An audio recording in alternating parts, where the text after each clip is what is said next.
You know, we always hear that to achieve our goals, we need to go all out. Just massive, incredible effort. But what if the real secret to staying motivated for the long haul isn't about pushing harder? What if it's about finding a challenge that's, well, just right? Today, we're going to dig into the Goldilocks Rule. It's a really simple idea that could totally change how you look at every single goal you set. So, tell me if this sounds familiar. You get this amazing new idea, you're full of excitement, you're convinced, okay, this is the time it's going to stick. And then a few weeks later, you're right back where you started. It's a super common and honestly, a super frustrating cycle, right? Maybe for you, it was that gym membership you bought in January. Or maybe it's that guitar that's just kind of sitting in the corner collecting dust. Or, hey, what about that brilliant business idea that just never really got off the ground? We have all been there. So what is going on? Why does this happen over and over again? Well, here's the thing. We usually beat ourselves up about it. We think, oh, I failed, or I just wasn't good enough. But what if the problem isn't failure at all? What if the thing that's actually killing our motivation is way simpler? What if it's just boredom? And that is where our solution comes in. It's called the Goldilocks Rule. And yep, just like the story, the key to success isn't finding the biggest, toughest challenge. It's about finding the one that is just right. See, it's this really delicate balance. When something is way too easy, our brain just checks out. I mean, there's no challenge, so of course we get bored. But on the other side of that, if it's crazy hard, we just get overwhelmed and discouraged. And either way, it ends the same. We quit. The real magic, the place where you make progress, happens right in the middle. We call it the sweet spot.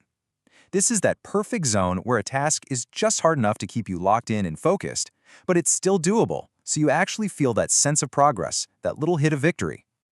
So here's the rule itself, laid out plain and simple. We as humans hit peak motivation when we are working right at the very edge of our current skills. You're not so far out that you're going to fall off, but you're just far enough that you have to stretch a little to get there. Honestly, the absolute perfect example of this is a good video game. Think about it. The game doesn't make you fight the final boss in the first 5 minutes, does it? No way.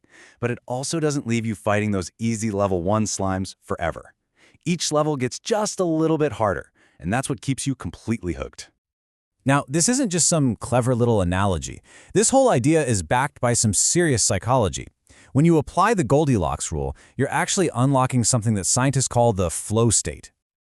You know that incredible feeling of being totally in the zone, where you're so deep into what you're doing that time just seems to disappear? That's a flow state. And hitting that Goldilocks challenge, not too hard, not too easy, is exactly what triggers this state of peak performance and, let's be honest, peak enjoyment. So can we get more specific? How hard is just right? Well, believe it or not, researchers have actually tried to put a number on it, and they landed on a challenge that's roughly 4% beyond what you can currently do. Now, don't worry, you don't need to pull out a calculator. Just think of it like this. Aim for a small, noticeable stretch, not some giant, terrifying leap. Okay, so that's the theory. But how do we actually do this? How do you apply this to your own goals? Well, it really just breaks down into 4 simple steps. First, you've got to know where you're starting from, your baseline. You can't improve what you don't measure. Then, the whole game is about increasing in small, manageable steps. And as you go, you have to keep checking in with yourself. Is this getting boring, or is this getting way too hard? And finally, you give yourself some instant feedback, a way to see your progress and celebrate those little wins to keep you in the game. Let's make this super clear. Let's say your goal is 50 push-ups, but right now your baseline is 10. You don't just try to jump to 50. No, you aim for 12. Once 12 feels pretty good, you aim for 14. Each little jump feels like a win, and it keeps you locked right in that motivating 4% sweet spot. And this works for anything. Want to learn a new language? Trying to cram 500 new vocabulary words in a week is just a recipe for burnout. But starting with just 10 new words a day, totally doable. And once that's easy, you just stretch to 15. You're building real momentum without ever hitting that wall of frustration. It even works for those huge, intimidating goals. Instead of getting paralyzed by the idea of building a $100,000 business, just focus on making your first $100. Then, figure out how to make your first $500. Each step is a manageable challenge that gives you feedback and fuels you for the next one.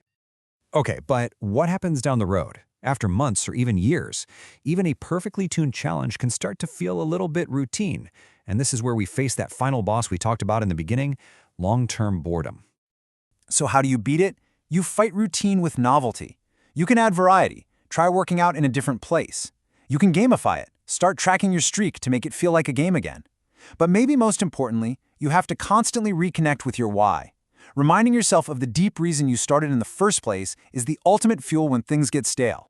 When you put it all together, the Goldilocks Rule is a crucial piece of a bigger puzzle. You need the identity. You have to see yourself as the kind of person who follows through. You need the systems to make good habits automatic. And then you add the Goldilocks challenge to keep it all engaging and motivating for the long haul. That's the formula. So if you only remember one thing from all this, let it be this. True, lasting motivation isn't about those huge, heroic efforts that burn you out.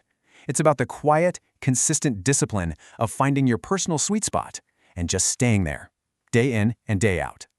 So the next time you set a new goal for yourself, just pause for a second and ask this simple question. Is this too easy? Is it too hard? Or is it just right?